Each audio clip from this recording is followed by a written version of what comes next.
Escola Bíblica Dominical, dia 28 de junho de 2026. Estamos dando continuidade à série do estudo no livro de Apocalipse. E o capítulo de hoje é o Apocalipse, capítulo de número 18, com o tema A Queda da Grande Babilônia. A frase do dia é: fé não significa necessariamente que Deus mudará a sua situação. Algumas vezes, o que significa é que ela mudará você. Steven Furtick. Vamos fazer a leitura do capítulo 18 de Apocalipse. Se você tiver com a sua Bíblia, pode abrir o capítulo 18. Nós vamos fazer a leitura do capítulo completo. Apocalipse 18.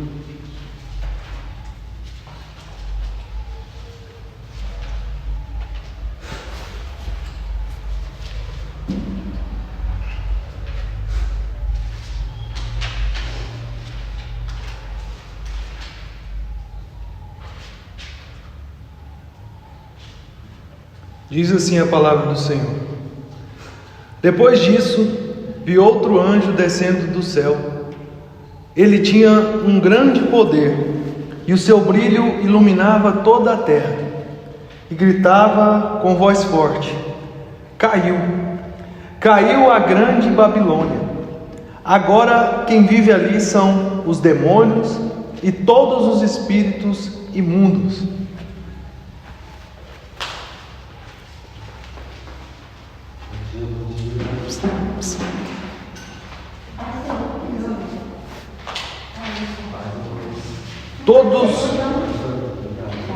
Todos os tipos de aves e feras imundas e nojentas vivem nela, pois todas as nações beberam do seu vinho, o vinho forte do seu desejo imoral.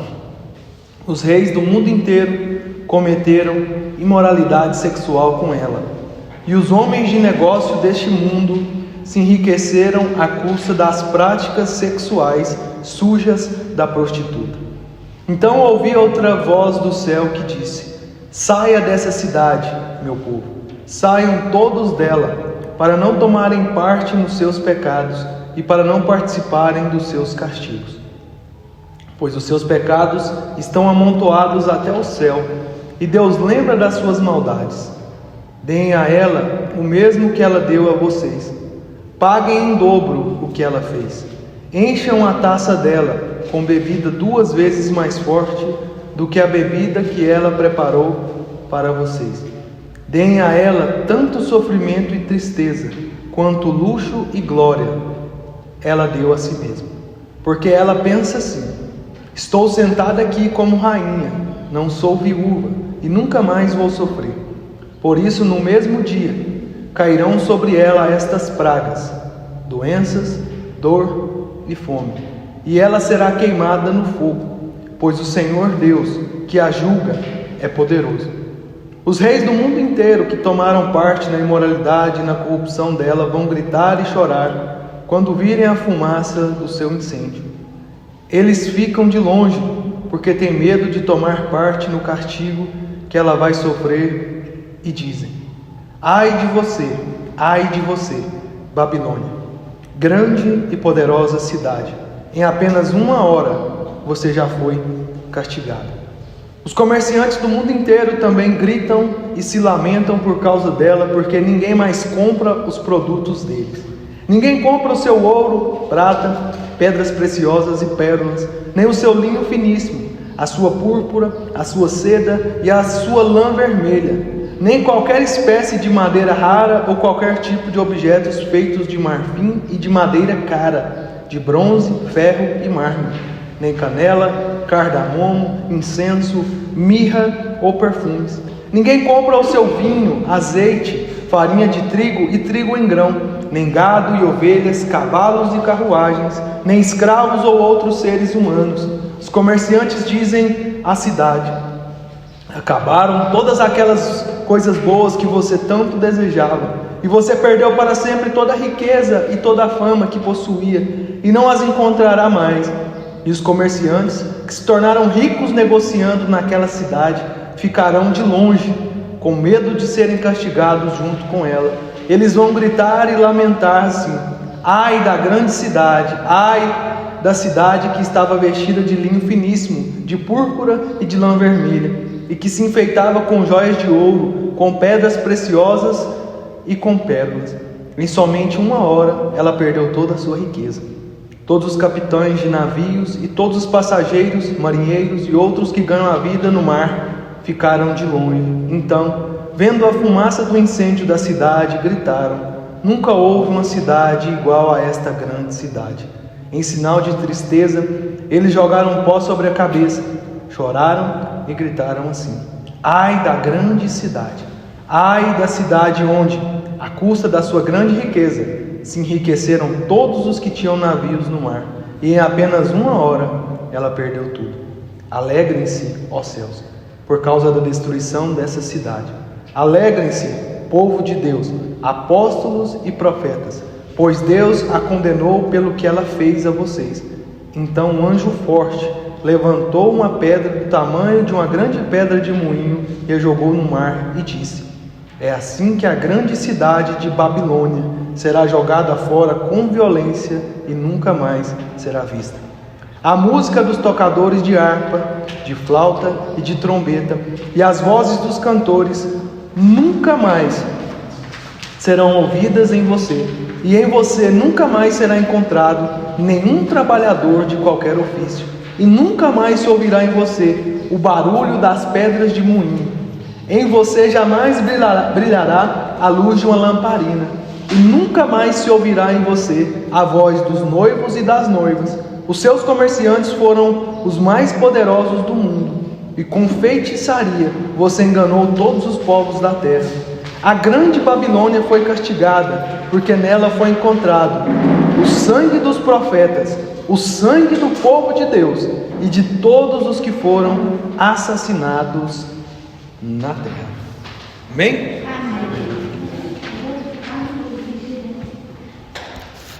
Estudo do capítulo 18, que narra a queda da grande Babilônia. No capítulo 17, Babilônia aparece como uma mulher montada sobre a besta, simbolizando um sistema religioso e político corrompido. No capítulo 18, a ênfase muda para a queda de Babilônia como centro de riqueza, poder e comércio. Embora existam diferentes interpretações histórica, futurística, idealista e preterista, a maioria dos estudiosos concorda que Babilônia representa um sistema de oposição a Deus, caracterizado por idolatria, injustiça, luxo excessivo e perseguição aos santos. Então, nós estamos aqui estudando um capítulo que vai narrar a simbólica e central Babilônia, a cidade de Babilônia, que teve como seu rei mais famoso e histórico Nabucodonosor. Por coincidência, ontem nós ministramos a respeito da conversão de Nabucodonosor, e ele era um rei, e o reino e a cidade de Babilônia era a maior e o centro de poder do mundo na sua época. Babilônia foi responsável, o rei Nabucodonosor, por sitiar Jerusalém, a cidade santa, destruir o primeiro templo.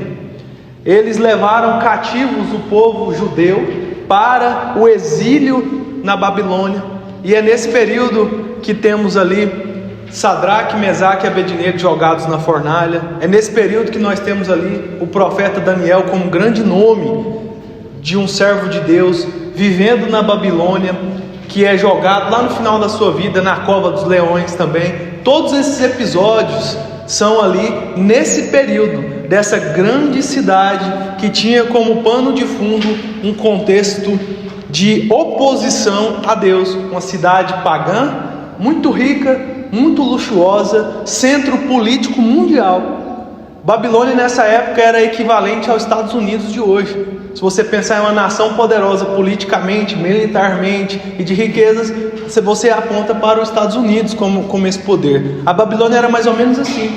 Nabucodonosor, o seu rei, ele era então essa figura central de líder cruel, maldoso, pagão, contra os valores e princípios de Deus.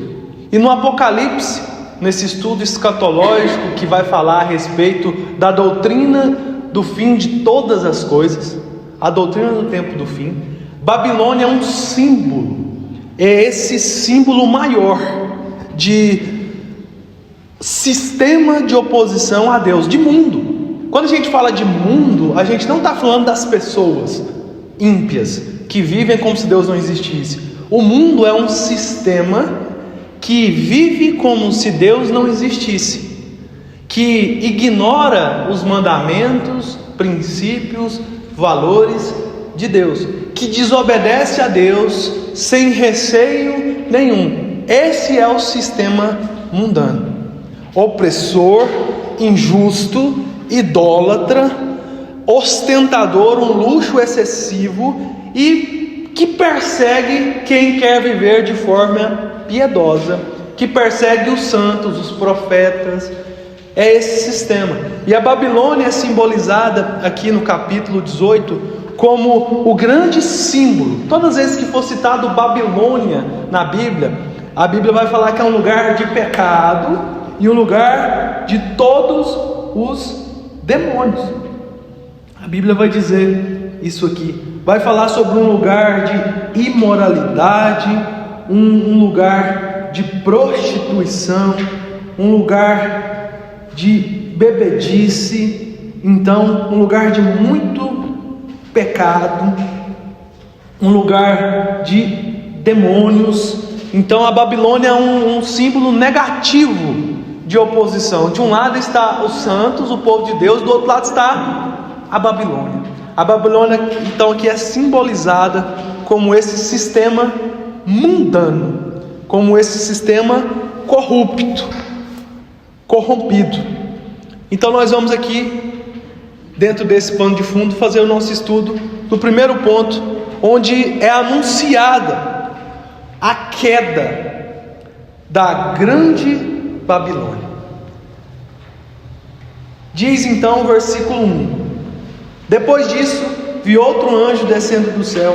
Ele tinha um grande poder e o seu brilho iluminava toda a terra, e gritava com voz forte: Caiu a grande Babilônia. Agora quem vive ali são os demônios e todos os espíritos imundos, todos os tipos de aves e feras imundas e nojentas vivem nela, pois todas as nações beberam do seu vinho, o vinho forte do seu desejo imoral. Os reis do mundo inteiro cometeram imoralidade sexual com ela, e os homens de negócio desse mundo se enriqueceram à custa das práticas sexuais sujas da prostituta. Então, a cidade, nesse primeiro ponto, torna-se símbolo de desolação, demonstrando que nenhum poder humano permanece diante do julgamento divino. Então, o anjo está anunciando, o anjo que desce do céu, poderoso, com brilho que ilumina toda a terra, anuncia a queda da grande Babilônia. Se a gente usar alguns exemplos aqui de grande poder político, financeiro, grandes impérios, eles se orgulham e imaginam que jamais irão cair, que jamais irão falir, que eles são tão poderosos a ponto de que Deus não os toca. E o anúncio aqui do anjo é que caiu a grande Babilônia, acabou. Os seus pecados que chegaram até o céu, chegaram até no limite da paciência de Deus, agora vai acabar tudo. Não vai prevalecer. E qual é a lição que fica aqui? Deus sempre cumpre as suas promessas. Ontem nós estudando isso, nós falamos sobre o perigo de fechar os ouvidos a Deus.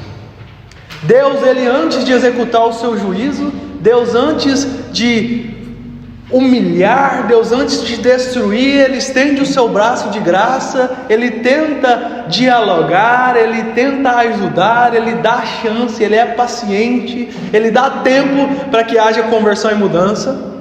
Mas, não havendo isso, Ele faz o que é certo, Ele executa o seu juízo e Ele não deixa de ser bom por isso. É o exemplo do pai. Quando a gente está desobedecendo ali, incomodando, esse sorriso seu daqui um pouco vai virar choro. Para. Esse barulho seu daqui a pouquinho vai virar choro. Para. Essa barulheira sua daqui a pouquinho vai virar choro. 3 vezes. Para, você não para. O que acontece? Faz o que minha mãe fazia. Ah, minha mãe é ruim demais comigo. Não, me avisou 3 ou mais vezes. E agora o juízo veio e ela está certa. É assim que Deus age. Fica esperneando. É assim que Deus age. Aí o que a gente fala? Deus está me castigando, minha mãe está me castigando. Não está te castigando, está te corrigindo. Castigo é quando é sem amor. Agora, em amor é correção. Então até a Babilônia, ela teve chances de se converter. O seu rei teve chance de se converter. Foi pregado a eles a graça de Deus, um caminho diferente do pecado.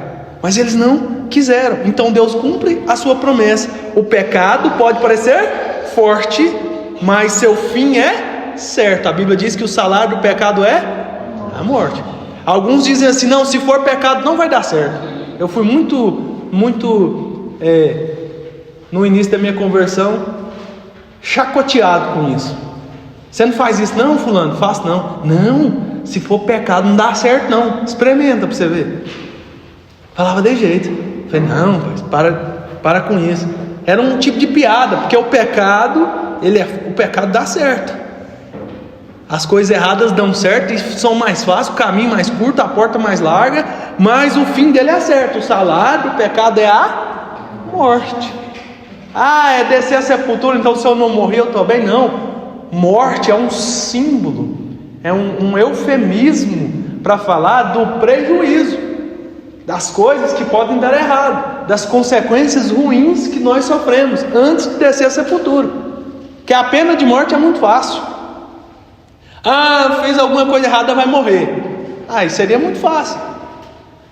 Seria muito fácil. Um menino perguntou para mim ontem que ele viu lá o exemplo dos mártires da igreja, que o Paulo morreu decapitado e o Pedro morreu crucificado de cabeça para baixo.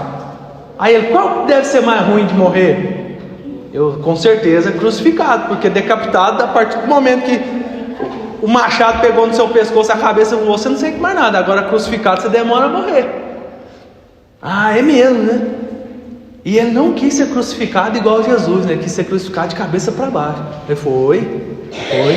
E ele foi o mesmo Pedro que negou Jesus.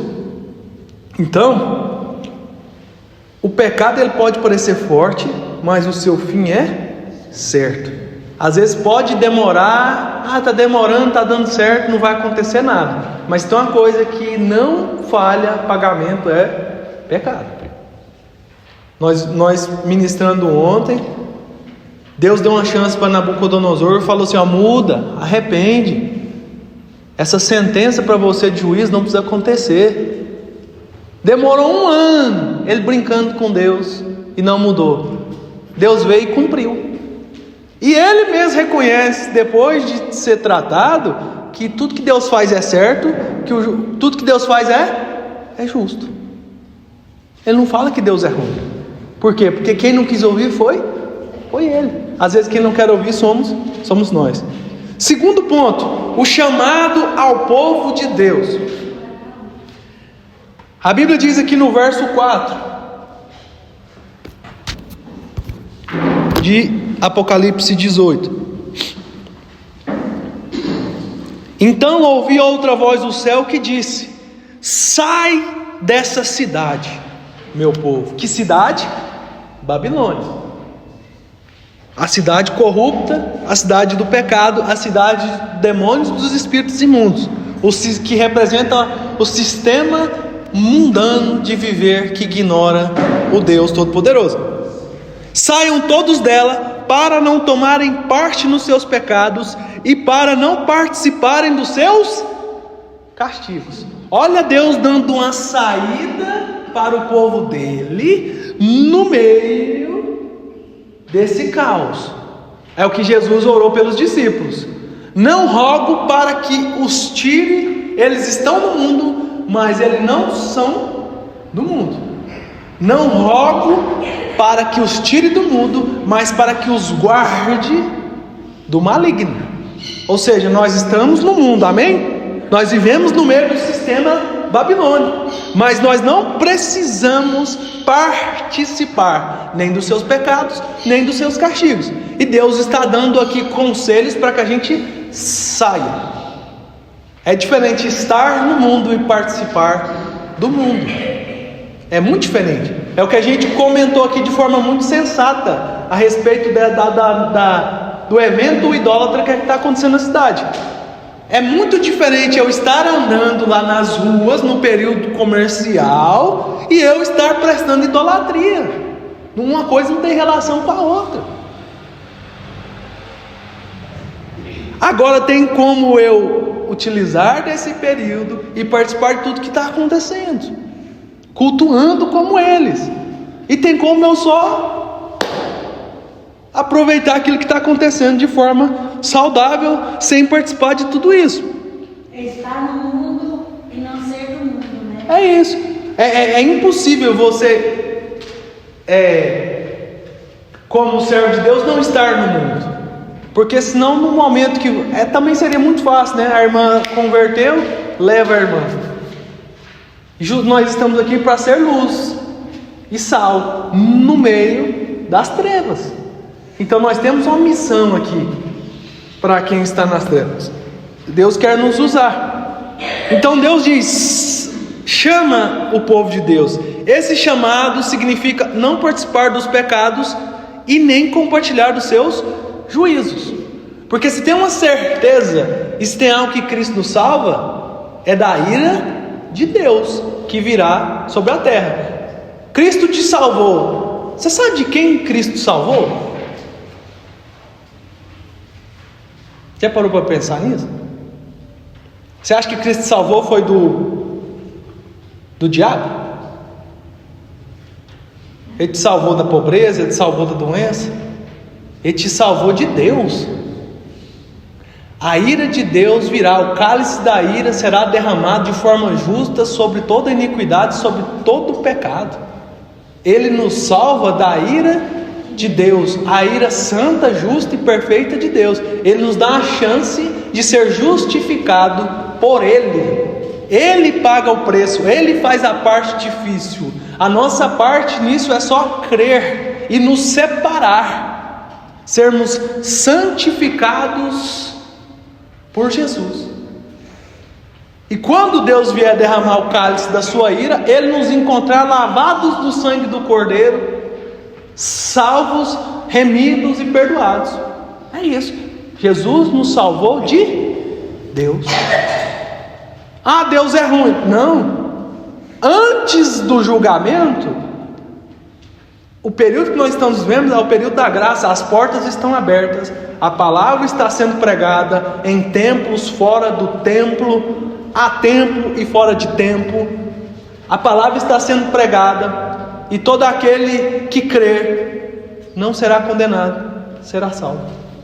Mas quem não crer já está condenado. Ninguém vai poder dizer no último dia que não teve chance, não teve oportunidade de se arrepender e se converter de seus maus caminhos. Então, esse chamado significa não participar dos pecados. Então vamos ser sensatos? Tem como a gente desfrutar desse período sem participar dos pecados? Sim ou não? Tem. Tudo que tem aí, tem nos outros dias também. A diferença é que tem mais gente na cidade. Só que de forma religiosa muita gente vai demonizar. O demônio está aí na festa ou fora da festa. É ingenuidade pensar. Tem como a gente não participar dos pecados e não compartilhar também dos juízos. Viver em santidade é aplicação. Não adotar os valores do mundo quando eles se opõem aos princípios de Deus. A palavra do Senhor tem os seus princípios e valores, cujo qual nós somos os guardiões. Nós escolhemos isso para a nossa vida. Nós escolhemos de forma voluntária. Ninguém nos obrigou. Nós somos cristãos. Nós somos pequenos cristos. Nós cremos na palavra, e a palavra é a nossa regra de fé e de prática. Não é a religiosidade, é uma escolha que você fez, pessoal. E se você fizer por obrigação religiosa, o seu coração não se converteu. Mas se você faz de forma voluntária, você escolheu rejeitar o sistema, valores e princípios do mundo que ferem a Deus, que ofendem a santidade de Deus, e você escolheu para a sua vida caminhar em cima dos valores e princípios do Deus Todo-Poderoso, que o agradam, que te abençoam, que te guardam do juízo vindouro, porque você entendeu que alguém morreu lá na cruz para te salvar dessa ira, e hoje você vive não para ser salvo, você vive e pratica justiça porque você foi salvo e o preço foi muito alto. Então, por amor a Jesus e de forma voluntária, hoje você vive uma vida de justiça, uma vida baseada nos valores e princípios de Deus. E todo aquele que escarnece dos seus valores e princípios, você então rejeita. Então, viver em santidade é não adotar os valores do mundo quando eles se opõem aos princípios de Deus. Se tem algo que se opõe aos princípios de Deus, eu não adoto para a minha vida. Esse é o filtro. O senhor não pode estar ali. Quem falou? Tudo me é lícito, mas nem tudo convém. Eu só não vou estar ali se aquilo ali se opor aos princípios de Deus. Aí eu não vou pisar. Isso é santidade. Santidade não tem nada a ver com religiosidade. A irmã não está santa não, porque a irmã está de short, ou senão a irmã está de saia acima do joelho. A irmã está em pecado. Isso é religiosidade. Religiosidade. Então, Isaías 52:11 diz: retirai-vos, sai daí, não toqueis coisa imunda, sai do meio dela, purificai-vos os que levais os vasos do Senhor. Um chamado para que os israelitas saiam do cativeiro babilônico, sem se contaminar com os costumes locais, purificando-se para o retorno a Jerusalém.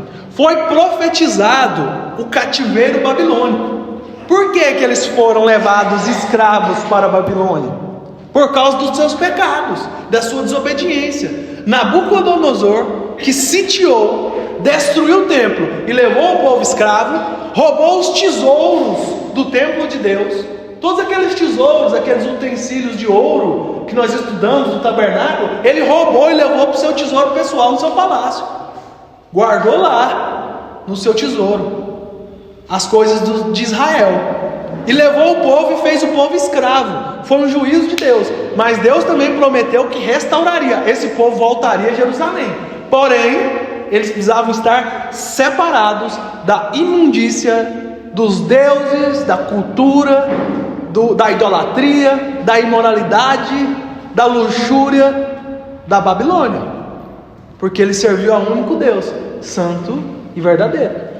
Então essa retirada, olha quanto isso é interessante, isso aplica a nós estarmos aqui, mas não nos contaminarmos com aquilo que o mundo está comendo e bebendo. É o exemplo de Daniel e os outros 3 escolhidos ali para servir no palácio do rei na Babilônia. O rei falou: tragam esses jovens inteligentes, e durante 3 anos eles vão comer a mesma comida que eu como e beber o mesmo vinho que eu bebo, e serem ensinados sobre a cultura e a língua babilônica. Quando terminar os 3 anos, tragam eles a mim e eles vão servir no palácio. 3 anos sendo preparado. O que Daniel, Ananias, Misael e Azarias falam? Nós não vamos comer da comida da Babilônia nem beber do seu vinho. É onde surge o jejum de Daniel. Dá para nós aí só legumes e frutas para a gente comer e água. Não, mas vocês vão ficar fracos. Se vocês ficar fracos, o rei vai mandar matar, porque ele mandou vocês comer. Faz um teste, 10 dias comendo só esse alimento, essa dieta natural. E depois o Senhor compara nós com os outros jovens que estão comendo a comida do rei. E depois o Senhor faz o que o Senhor quiser conosco. Depois dos 10 dias, os 4 estavam mais saudáveis, mais sábios e mais fortes do que todos os que estavam comendo a comida da Babilônia. Isso é um exemplo prático e espiritual ao mesmo tempo, que simbolizava o quê? Que não é necessário viver e comer da comida e da cultura da Babilônia para ser forte e saudável. É possível ser forte e saudável comendo e bebendo algo que é limpo e puro. Então eles escolheram não se contaminar com o alimento, com os manjares do rei, para se permanecerem puros ao seu Deus. E isso mostrou, e Deus os honrou, que eles estavam mais fortes. Então é possível nós vivermos no mundo sem se contaminar com o mundo, tranquilamente, e fazermos a diferença onde quer que a gente esteja. Ah, porque você está em tal lugar que você tem que ser igual? Não tem, é uma escolha sua. Não, é porque lá eu tenho. Mentira. Na Babilônia, Nabucodonosor, quando ele era contrariado, ele mandava matar. Mata tudo. E eles se posicionaram. Não vou comer isso não. Ele fez uma estátua. Quem não se dobrar vai jogar na fornalha. Não vou dobrar não, pode jogar. Jogou. Eram 3. Quando ele foi olhar, tinha 4 na fornalha. Nem o cabelo da cabeça queimou. Aí ele sai, Nabucodonosor faz uma cena. Ai, o Deus deles é o Deus Todo-Poderoso. Mas continua pecando do mesmo jeito, diante das experiências sobrenaturais de Deus. Mas tem uma coisa: esses recebem mais respeito do rei pagão do que antes, porque eles se posicionam de forma firme, se retirando e recusando se misturar, mesmo estando inseridos num contexto totalmente contrário aos seus princípios e valores. Deus sempre vai nos dar uma saída. Não tem essa desculpa, eu tive que fazer a mesma coisa. Não tem. É por isso que nós somos sal e luz, fazemos a diferença onde quer que nós estamos. Nós estamos no mundo, mas nós não somos do mundo. Isso está aqui no Apocalipse, Jeremias 51:45. Sai do meio dela, ó povo meu, e livrai cada um a sua alma do ardor da ira do Senhor. Sai. Uma forte advertência para que o povo escape da Babilônia antes de sua destruição, fugindo do castigo e da ira iminente de Deus sobre a nação opressora. Isso aconteceu literalmente. A Babilônia foi destruída. Hoje resta só ruínas, só material arqueológico. Acabou, assim como Deus falou. E ela é usada como símbolo do que vai acontecer com essa Babilônia chamada mundo. Deus vai aplicar a sua ira, e Ele está convidando o seu povo a se retirar dela. 2 Coríntios 6:17. Por isso sai do meio deles e apartai-vos, diz o Senhor, e não toqueis nada imundo, e eu vos receberei. Uma aplicação no Novo Testamento, citando os textos acima, onde o apóstolo Paulo exorta a igreja que nos toca a não se unir com a incredulidade e o pecado, prometendo que Deus os acolherá como filhos. Então, o Novo Testamento nos convida a um patamar ainda maior de relacionamento com Deus. Não é mais só de servo, não é só mais de escravo, mas agora para um relacionamento de filhos. O filho se parece com o pai, entende que o pai cuida, ama e provê. Então, um relacionamento de pai e filho, nós procuramos agradar o pai por amor, e não é mais por obrigação. Quando tudo que você faz agora é por amor, e o pai te acolhe por amor. Não é um relacionamento mais de escravo, só de escravo e senhor, é de senhor e pai.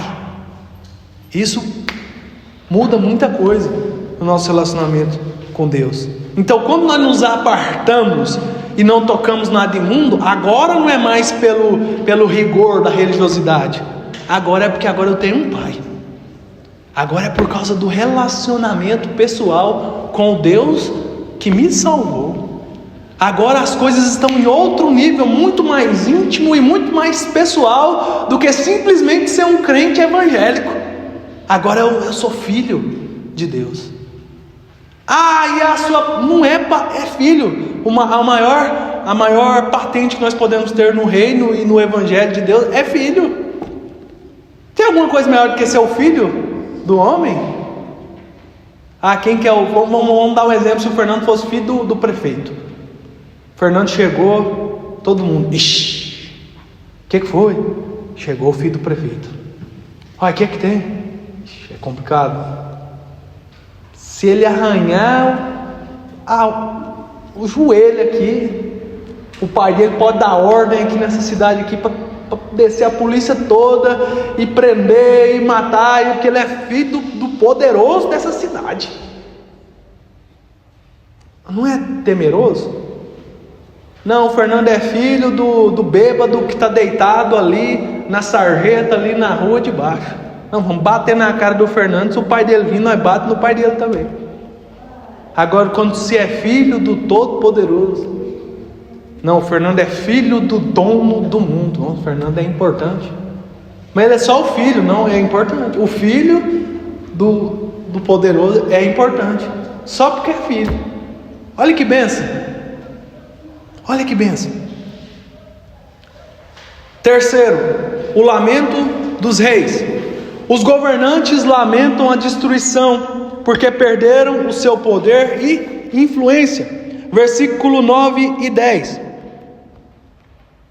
Os reis do mundo inteiro que tomaram parte na imoralidade e na corrupção dela vão gritar e chorar quando virem a fumaça do seu incêndio. Eles ficam de longe porque têm medo de tomar parte no castigo que ela vai sofrer e dizem: ai de você, Babilônia, grande e poderosa cidade, em apenas 1 hora você já foi castigada.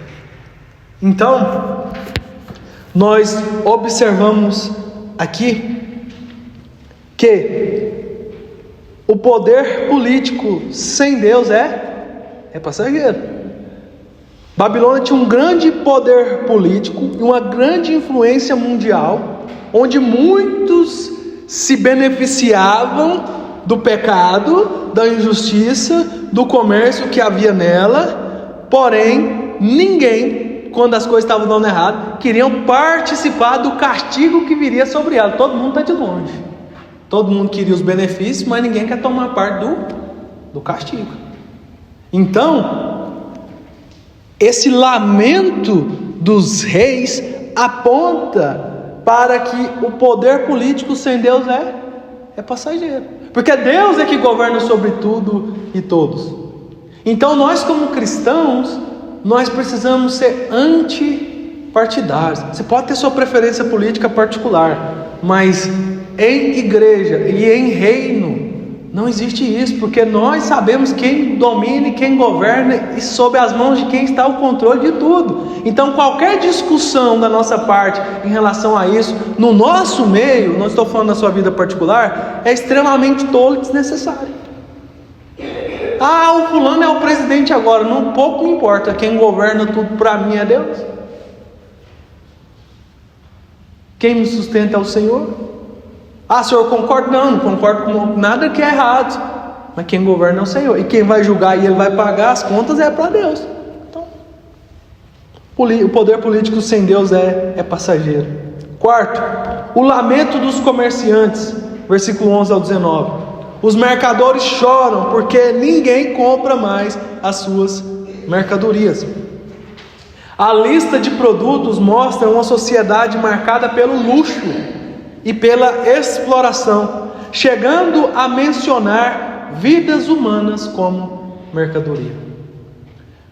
No versículo 27 de Daniel 4, o rei da Babilônia é exortado a fazer justiça aos pobres, porque ele vivia e o seu reino era à custa da opressão dos mais pobres. E aqui no Apocalipse 18 mostra que os pobres, os necessitados, eram feitos escravos e vendidos ao mundo inteiro para sustentar o luxo e o pecado da nação e da grande cidade da Babilônia.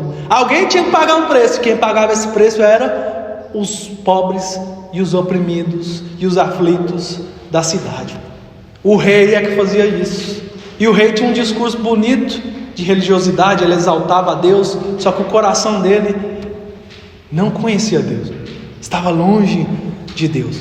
Então aqui nós vemos os ricos, os comerciantes, os empresários chorando, porque o comércio do maior centro comercial do mundo não estava mais fluindo, o comércio não estava mais girando, o dinheiro não estava tendo mais lucro. A lista que era grande, aquela sociedade era marcada pelo luxo, pela exploração, pela escravidão de até seres humanos. E agora isso estava acabando. Qual que é a lição? A riqueza não oferece segurança eterna. Amém? Amém. Não oferece. A riqueza é boa? Nossa. Quem aí não gostar de riqueza e dinheiro pode fazer o Pix para mim. Se não tiver o número do meu celular, eu passo. Só que a riqueza não oferece segurança eterna. Eu convivo com algumas pessoas lá, a gente que atende pessoas, chegam pessoas muito ricas, pessoas muito pobres, pessoas que estão enriquecendo, e a gente vai percebendo a soberba das pessoas, como elas nos tratam. Esses dias eu fiz uma pergunta para um rapaz lá, que ele é um empresário, e ele me maltratou e tudo. Rapaz, mas você está arrogante, hein?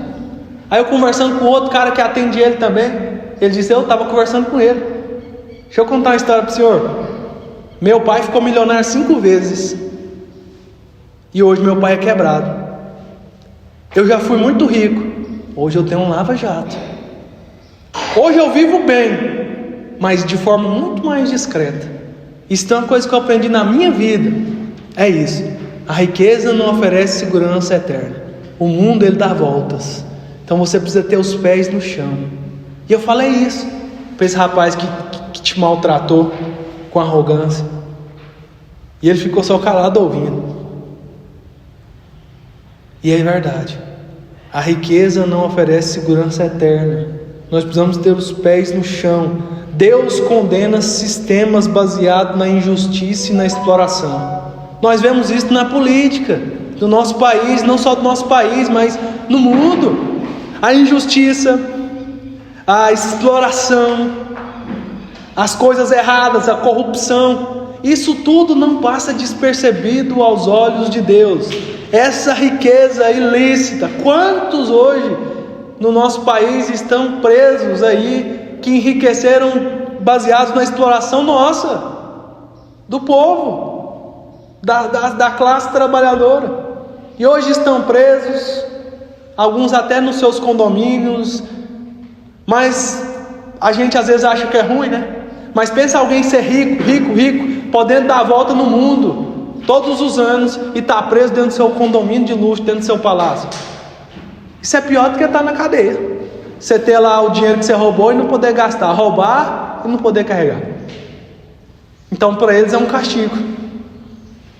Nada passa injusto. Ah, mas o presidente A ou B faz isso e faz isso. Não é da minha conta. Uma coisa eu sei, que tudo que o homem semear, isso ele se fará. Deus fará justiça ao seu tempo. Deus não perdeu o controle não. Por que eu vou perder os cabelos da minha cabeça?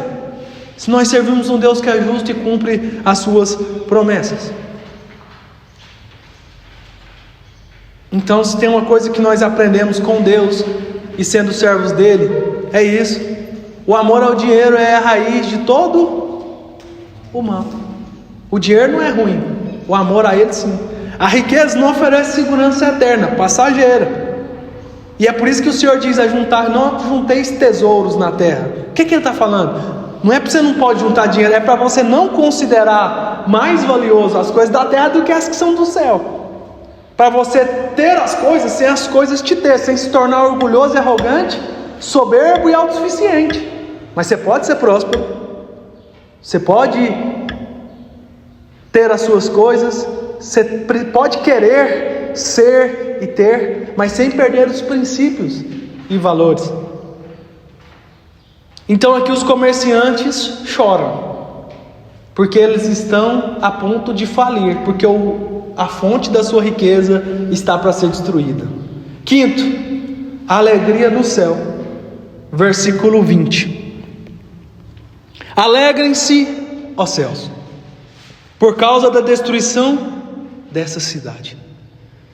Alegrem-se, povo de Deus, apóstolos e profetas, pois Deus a condenou pelo que ela fez a vocês. Nós somos... Marcos 13,13 diz: e sereis odiados por todos por amor do meu nome. Sereis odiados por todos por amarem o meu nome. Vocês serão perseguidos, chicoteados, lançados ao fogo, decapitados, crucificados, jogados à cova dos leões, mortos, perseguidos injustamente, caluniados. Vocês serão. É isso que vocês serão na terra. É isso que é a sina dos cristãos. No mundo tereis aflições. João 16,33. Jesus não prometeu, como cristãos e como igreja, que nós bênçãos terrenas e uma vida plena. A paz que excede todo entendimento é no céu. Aqui nós temos proteção no meio da guerra, da luta, do caos, provisão no meio da dificuldade, cura, milagre, mas a aflição faz parte do pacote. Só que o Senhor vai condenar o mundo pelo que Ele fez ao seu povo. Nada passará em branco aos olhos do Deus justo e verdadeiro. O quinto é a alegria no céu. Enquanto a terra lamenta, o céu se alegra, porque a justiça de Deus foi realizada e vai ser realizada. Apocalipse 18. Apocalipse é a doutrina do tempo do fim. Deus fará justiça ao seu povo, aos seus santos, aos seus profetas, por tudo o que a Babilônia e o mundo fez aos seus servos. Isso revela o contraste entre a perspectiva humana e a divina. Da perspectiva humana, às vezes a terra aqui está lamentando. Mas aconteceu isso em tal lugar. Nossa, é lamentável. Aconteceu isso em tal nação. Lamentável. Deus está cumprindo o juízo dele. Deus não poupou o seu povo Israel de estar cativo na Babilônia, sofrendo, estar cativo no Egito, sofrendo por conta do seu pecado, estar dando voltas em vão no deserto, sendo providos sim, mas sendo tratados também. Imagina as nações ímpias e babilônicas e opositoras e pagãs contra Deus. Então, às vezes, aquilo que nós lamentamos é Deus fazendo juízo. A terra lamenta e o céu se alegra, porque Deus está executando e realizando a sua justiça. A perspectiva divina é diferente da nossa. Às vezes acontece algo conosco que é tratamento e correção de Deus, e a gente está lamentando e o céu está se alegrando. Isso está acontecendo com a gente, mas isso está transformando o nosso coração para o nosso bem. Como eu falei, o exemplo aí das tacas que nós já levamos. Eu comentei hoje com as irmãs aí. Eu era maior um pouquinho do que o João Vitor. Primeiro crime que eu cometi por influência demoníaca. Em Campestre, um chiclete 5 centavos. Eu peguei na gôndola do supermercado, pus na mão e fui e fiquei até chegar na chácara que minha avó morava. Chegou lá, meu coração doeu, falei, vó, peguei o chiclete. Entra no carro, vamos voltar lá agora. Você vai contar que você pegou, você vai pagar e vai falar que você não vai fazer isso mais. Foi o crime que eu cometi. Foi. Da perspectiva humana foi humilhação. Mas da perspectiva do céu, foi uma lição para a vida inteira. Aquilo transformou meu coração. Eu podia ser um ladrão hoje. Hoje não, podia ter morrido, né? Ou é fácil roubar isso aqui, ou continuar nessa prática errada. É mais fácil do que trabalhar, pegar o dinheiro e ir lá e comprar. Mas aquilo ali transformou. Aquilo ali foi uma intervenção de Deus. Sexta e última, a destruição definitiva. Uma grande pedra é lançada ao mar, simbolizando que Babilônia jamais voltará. É algo definitivo. Quando chegar o tempo de Deus exercer a sua ira e julgar o mundo ímpio, vai ser de uma vez por todas. Depois disso virá o reino eterno dele, onde ele vai governará para os séculos dos séculos e junto com o seu povo. É o reino dos céus de forma plena estabelecida. Então esse sistema mundano que escarnece, que zomba, que ignora Deus, seus princípios e valores, ele tem tempo marcado. Então fique em paz, ser fiel até a morte. E a Bíblia diz, dar-te-ei a coroa da vida. Você não tem que muito se preocupar com aquilo que não está no seu controle. Preocupe-se em ser fiel, coerente com aquilo que você crê. Cuide da sua vida e das pessoas que você conseguir influenciar e cuidar. Permaneça fiel até a morte e não se preocupe com as demais coisas, porque Deus está no controle de tudo. Esse sistema que tanto nos entristece tem tempo determinado para acabar. E o reino de Deus é eterno e ele irá iniciar. É isso que Apocalipse 18 está dizendo. Tudo o que representava o seu esplendor desaparece, vai desaparecer de uma vez por todas. Versículo 21 ao 24, para a gente encerrar. Então um anjo forte levantou uma pedra do tamanho de uma grande pedra de moinho e a jogou no mar e disse: é assim que a grande cidade de Babilônia será jogada fora com violência e nunca mais será vista. A música dos tocadores de harpa, de flauta e de trombeta e as vozes dos cantores nunca mais serão ouvidas em você. E em você nunca mais será encontrado nenhum trabalhador de qualquer ofício. E nunca mais se ouvirá em você o barulho das pedras de moinho. Em você jamais brilhará a luz de uma lamparina. E nunca mais se ouvirá em você a voz dos noivos e das noivas. Os seus comerciantes foram os mais poderosos do mundo. E com feitiçaria você enganou todos os povos da terra. A grande Babilônia foi castigada, porque nela foi encontrado o sangue dos profetas, o sangue do povo de Deus e de todos os que foram assassinados na terra. Então a lição do dia é: Deus julga o pecado. Nenhum império humano é eterno. A fidelidade a Cristo vale mais do que riquezas e prestígio. O cristão deve viver no mundo sem se conformar aos seus valores. A esperança do povo de Deus está no reino de Cristo, não nos sistemas deste mundo. O que esse capítulo ensina sobre a justiça de Deus?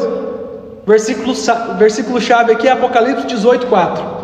Sai dela, povo meu, para que não sejais participantes dos seus pecados e para que não incorrais nas suas pragas. Este capítulo enfatiza que Deus é soberano sobre a história e que toda estrutura de poder, riqueza ou cultura que se levanta contra ele terá um fim. Ao mesmo tempo, ele encoraja os cristãos a permanecerem fiéis, separados do pecado e confiantes na justiça e no reino de Deus. Amém?